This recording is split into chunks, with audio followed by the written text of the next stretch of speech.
Hello everyone. आज का आपका टॉपिक क्या है? देखिए, आज का आपका टॉपिक है अध्याय 4 जो कि आपका खंड 3 का है। ठीक है, खंड 3 का जो अध्याय नंबर 4 है वो है आपका संप्रेषण। इसमें आप सिलेबस देखिएगा। देखिए ये चैप्टर नंबर जो आपका 4 है, इससे आपका पूछा जाना है 7 मार्क्स का। ठीक है, 7 मार्क्स का इसमें क्या पूछा जाना है? आपके MCQ। तो देखिए, इसमें पूछा क्या जाना है? संप्रेषण की परिभाषा, प्राकृति, माध्यम एवं अवरोध। ठीक है, तो इससे आपके 7 मार्क्स का पूछा जाना है। इसके पहले के जो चैप्टर्स हैं हमने सारे के MCQ प्लस थ्योरी को डिस्कस कर चुका है। तो देखिए, हम सबसे पहले इससे रिलेटेड थ्योरी को समझेंगे कि थ्योरी एक्चुअल में क्या है, संप्रेषण है क्या। उसके बाद इससे रिलेटेड मोस्ट इंपॉर्टेंट MCQ को डिस्कस करेंगे। तो चैनल पर बने रहिए, वीडियो को स्किप नहीं करना है, सारे क्वेश्चंस को अटेंड करते हुए चलना है। ठीक है, चलिए देखते हैं पहले थ्योरी। देखिए, सबसे पहले जानिए कि संप्रेषण होता क्या है, किससे कहा जाता है संप्रेषण। आप लोग बताइए, आप कुछ जानते होंगे संप्रेषण के बारे में। तो देखिए, संप्रेषण एक गतिशील प्रक्रिया है। यह एक व्यक्ति या समूह से दूसरे व्यक्ति को सूचना भेजने और पाने की प्रक्रिया है। जो आपका संप्रेषण है एक्चुअल में जिसे कहा जाता है संचार। ठीक है, आज का जो मानव है, आप लोगों को पता है कि आज मानव संगठन का अस्तित्व जो है संपूर्ण रूप से किस चीज पर निर्भर है? संचार पर निर्भर है।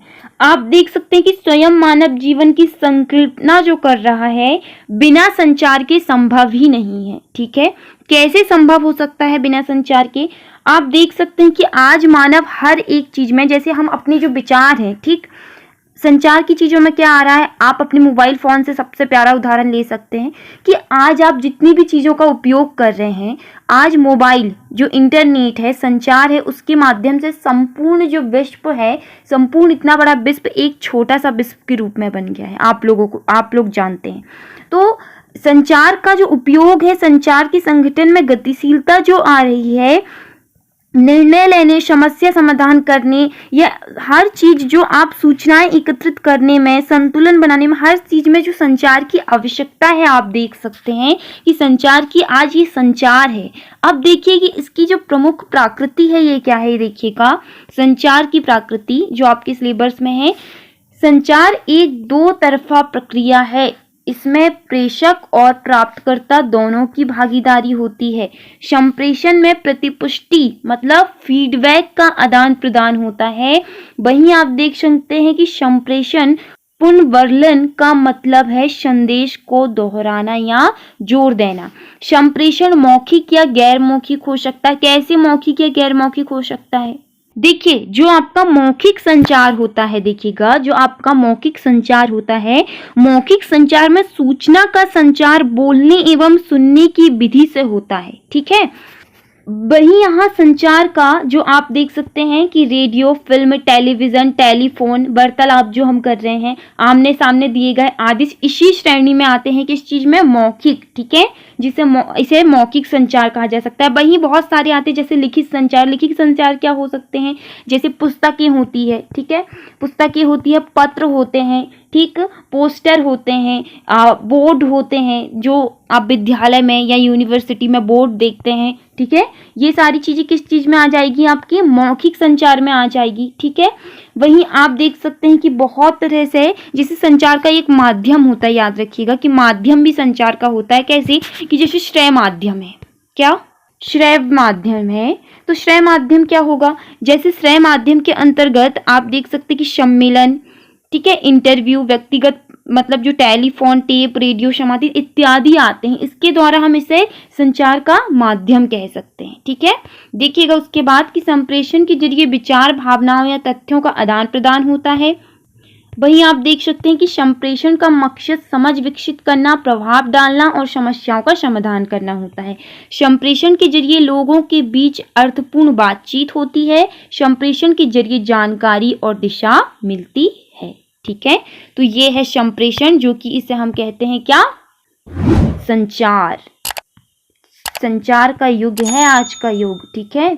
तो इसे बिल्कुल आपको आई होप कि आपको थ्योरी जरूर समझ में आ गई होगी। इससे रिलेटेड मोस्ट इंपॉर्टेंट एमसीक्यू हम डिस्कस करेंगे। इसके पहले अगर आपने चैनल को सब्सक्राइब नहीं किया है तो चैनल को सब्सक्राइब कीजिएगा, वीडियो पर एंड तक बने रहिए क्योंकि ये सारे क्वेश्चंस बिल्कुल मोस्ट इंपॉर्टेंट दिए गए हैं। देखिए, आप लोगों को अपना टेस्ट जरूर लगाना है। जब मैं क्वेश्चंस बोलूं तो आपको आंसर देखते हुए तुरंत अपना सही आंसर कमेंट सेक्शन पर देना है और लास्ट में अपना स्कोर देखना है कि आपकी जो तैयारी है वो कहाँ तक पहुंची है, किस बेस पर आपकी तैयारी हो रही है। तो आपको इस चीज से बिल्कुल सहायता मिलेगी, ठीक है। तो चलिए देखते हैं फर्स्ट क्वेश्चन।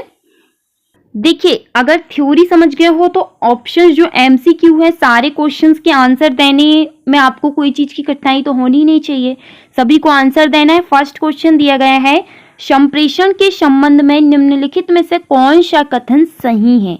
आप लोगों को कौन सा कथन सही है ये बताना है, ठीक है। देखिएगा, आप यहाँ पर पहले इन्हें पढ़िए। देखिए, आपके सामने जो ऑप्शंस दिए गए हैं समझने का प्रयास कीजिएगा। देखिए, जो है आपका संप्रेरित अर्थ सदैव अस्पष्ट होते हैं, शब्द अवधारणाओं के प्रतीत होते हैं, अंकितक अस्पष्ट हो सकते हैं, प्रतीक सामान्यतः किसी समूह के अंतर्गत समझे जाते हैं, संप्रेषण में अर्थ साझा करना संभव नहीं। बताइए, जल्दी बताइए, सभी लोग आंसर दीजिए, कौन सा कथन सत्य है। देख सकते हैं ऑप्शंस आप लोगों के सामने दिए गए हैं। आपका राइट आंसर हो जाएगा ऑप्शन नंबर बी, सी और डी, ठीक है। तो देख, ऑप्शन नंबर जो आपके दिए गए हैं बी, सी और डी, ये तीन सही हैं। बाकी देखिए, संप्रेषण के अर्थ में साझा करना संभव है, इसमें नहीं है दिया गया है। संप्रेषण अर्थ सदैव अस्पष्ट होता है, अस्पष्ट नहीं, ये स्पष्ट होता है, ध्यान रखिएगा, ठीक है। तो ये तीन आपकी जो आंसर है वो सही। नेक्स्ट क्वेश्चन देखिएगा। नेक्स्ट पूछा गया है आपका कि पीपीपी डेटा कम्युनिकेशन के संबंध में क्या है। बताइए क्या है पीपीपी डेटा कम्युनिकेशन। तो आपका राइट आंसर हो जाएगा ऑप्शन नंबर 2, जो कि है पॉइंट टू पॉइंट फोटोकॉल, ठीक है।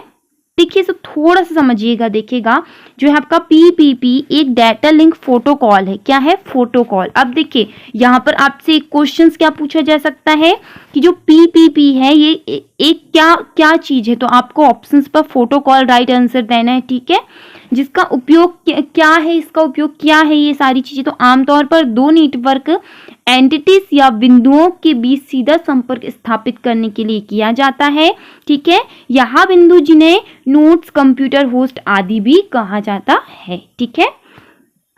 नेक्स्ट आपके सामने कि संप्रेषण के एक माध्यम के रूप में भाषा निम्नलिखित किस हेतु एक ग्रिड प्रदत्त करती है। बताइए, सभी लोग आंसर दीजिए। अपना टेस्ट अवश्य लगाना है, स्कोर लास्ट में देखना है कि कितने क्वेश्चंस का आप सही आंसर दे रहे हैं।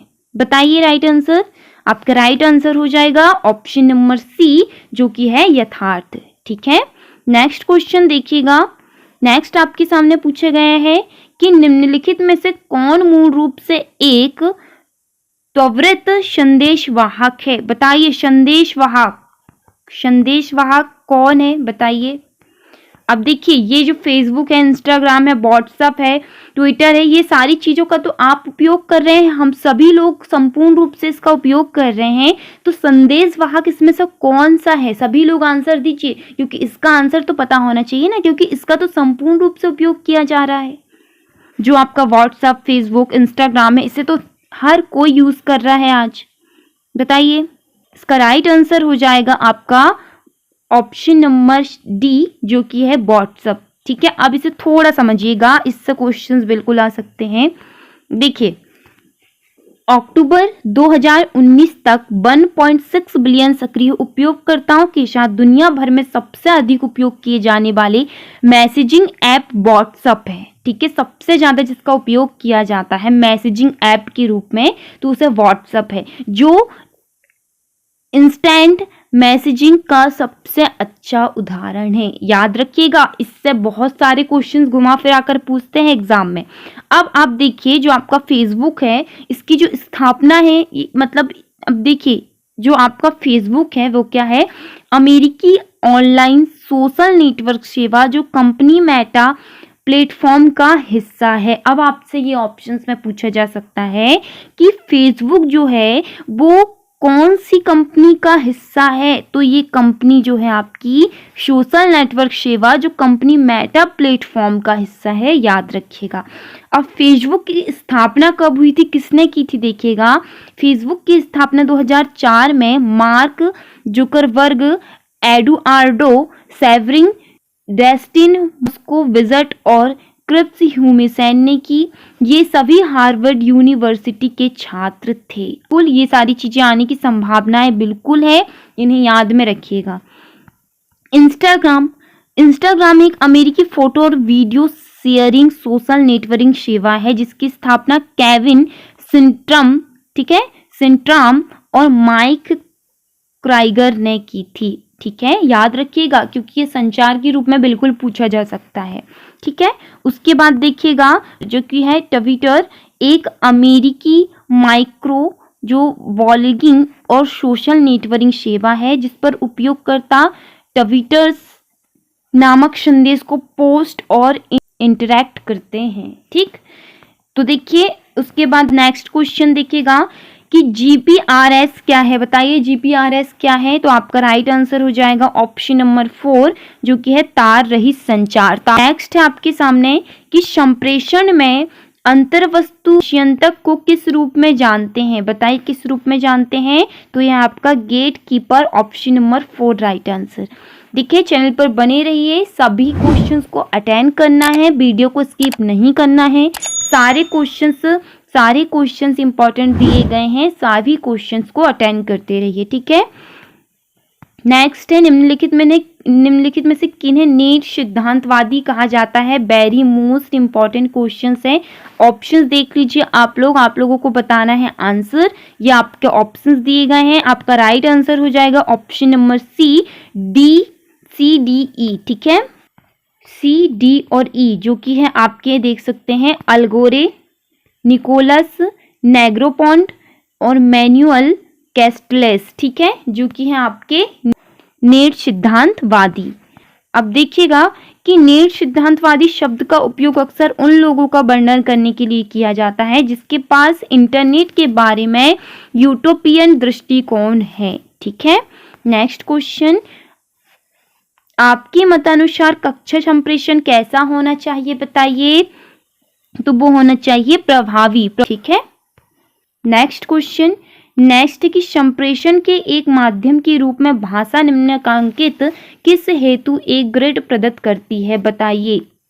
राइट आंसर हो जाएगा ऑप्शन नंबर C, यथार्थ। ठीक है, नेक्स्ट है कि टेलीविजन प्रसारण निम्नलिखित में से किसका उदाहरण है, किस चीज का उदाहरण है, बताइए। Option number A, simplex communication. ठीक है, नेक्स्ट क्वेश्चन देख लीजिए, चैनल को सब्सक्राइब करते हुए चलिएगा। पिल्प बुक खालिस्तान का उदाहरण है, किस चीज का उदाहरण है, तो ये है आपका प्लेस का। ठीक है, नेक्स्ट है जब सूचनाएं शाखाओं के रूप में प्रभावित होती है तो उसे क्या कहा जाता है, बताइए। तो इसे कहा जाता है वृक्ष संचित। ठीक है, नेक्स्ट कि पोस्टर में अमूर्त चित्र प्रयोग नहीं दिए जाने चाहिए क्योंकि क्या होता है, इससे वे भ्रामक होते हैं। देखिए पोस्टर में अमूर्त चित्र प्रयोग नहीं किया जाना चाहिए क्योंकि ये संपूर्ण रूप से भ्रामक होते हैं। संदेश का कोटन करते समय इनमें से कौन कौन नजरअंदाज हो सकते हैं, बताइए। तो वो है आपकी तालिका। नेक्स्ट है इनमें से कौन प्रबंधक की 4 महत्वपूर्ण भूमिका से एक नहीं है, आप लोगों को बताना है कि कौन सी नहीं है। तो ये आपका ऑप्शन नंबर 3 जो कि है आंतरिक प्रशिक्षक। ठीक है, देखिए ये रहे आपके मोस्ट इंपॉर्टेंट MCQ जो कि हमने डिस्कस किया। तो अगर आपको वीडियो पसंद आया हो तो आप चैनल को सब्सक्राइब कर सकते हैं, लाइक कर सकते हैं ताकि संपूर्ण रूप से ऐसी वीडियो हम आपको प्रोवाइड कराते रहें। Thank you.